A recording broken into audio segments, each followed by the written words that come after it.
сначала мы найдем молекулярную массу исходного вещества. Над общим научно-исследовательским трудом Мовсер и Петимат работают в паре. Уже 2 года молодые ученые изучают расплавы различных систем и комбинаций солей. Задача перед студентами биолого-химического факультета ЧГУ стоит непростая. Результатом этого исследования является поиск солевых систем наибольшей теплоемкостью. Это даст нам источник тока, например, в аккумуляторах, дешево, качественно, чтобы недорого было. Молодые люди с большим интересом познают все тонкости науки химия. Большая часть времени у ребят проходит в учебных лабораториях за различными опытами и исследованиями. Благо, техническая оснащенность учебного заведения позволяет ребятам проводить самые разные виды исследований на любом оборудовании. Сегодня биолого-химический факультет является одним из старейших в этом вузе. На биолого-химическом факультете ведутся разноуровневые, различной направленности научные изыскания как студентами, так и магистрами, и аспирантами, да и преподавателями в целом. Тематика научных исследований различная. От паразитологии, микробиологии до даже и медицины. За любое исследование ученые факультета берутся с большой смелостью, к примеру, в области нелинейной термодинамики, а именно поиска колебательных реакций в гомогенной системе занимаются немногие исследователи страны. Однако в числе этих немногих ученые биолого-химического факультета Чеченского вуза. Научно-исследовательский состав ЧГУ сегодня насчитывает более 600 преподавателей с ученой степенью. Это кандидаты наук, доктора, профессора. По словам исполняющего обязанности проректора по науке и инновациям Хасана Сайдаева, уровень чеченских ученых достаточно высок. Они востребованы не только в республике, стране, но и за рубежом. Говоря отдельно про материально-техническую базу, хочется отметить наш технопарк, на базе которого создаются малые инновационные предприятия, где работают студенты, преподаватели, ученые, молодые ребята, которые, например, отучились по программе главы республики в Англии, Германии.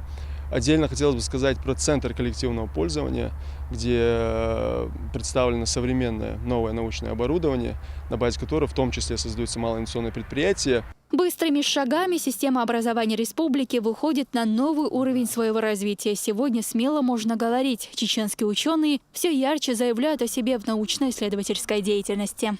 За последние годы чеченские вузы стали ключевым звеном инновационной системы, иначе говоря, драйвером ее социально-экономического и духовного развития. Все это делается для того, чтобы обеспечить существенный вклад в инновационную экономику и конкурентоспособность Чечни на внешнем рынке.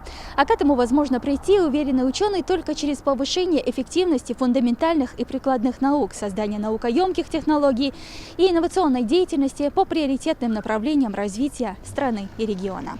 Научно-исследовательский центр коллективного пользования – место, где создаются малые инновационные предприятия. Центр ГГНТУ создан в 2010 году как лаборатория, призванная оказывать услуги предприятиям, которые занимаются производством высокотехнологических изделий. Достижения и научные статьи центра публикуются на страницах Ваковского журнала, а это более 20 научных работ. Среди них статьи на тему получения наночастиц различных материалов и исследования бентонита Чеченской Республики, который можно широко использовать в промышленном производстве. Как считает директор научно-исследовательского центра Ваид Межидов, площадка для инновационной и коммерческой деятельности в республике достаточно широка. К примеру, наша глина идеально подходит для использования в косметологии и медицине.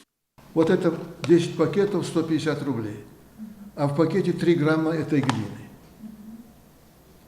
То есть мы ставим задачу производить что-то из нашей глины, а не завозить откуда-то. Важную исследовательскую работу проводит сейчас и сотрудник центра, аспирант, в прошлом студент учебного заведения Салман Висханов. Молодой человек занимается исследованием наноматериала, который называется бентонит. Работа над этим природным материалом должна позволить повысить качество строительного цемента. Я пытаюсь улучшить качество цементного камня путем добавления бентонита месторождения Чеченской Республики.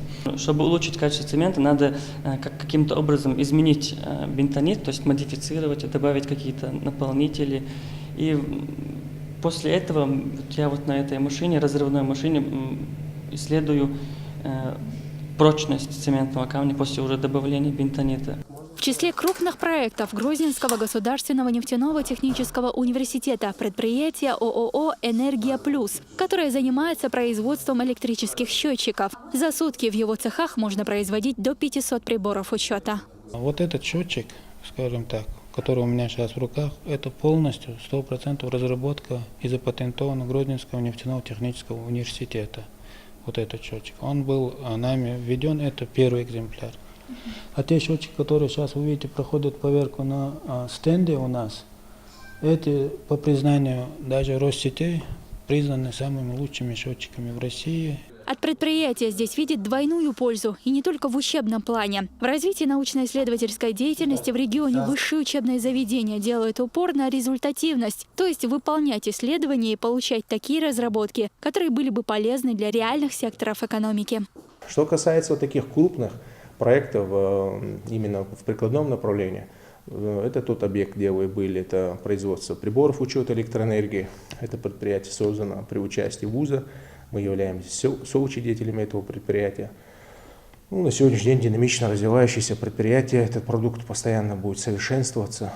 В основу этого производства лег патент вуза. Очень крупный проект мы сейчас заканчиваем по опытно-промышленной геотермальной станции в поселке Пригородном.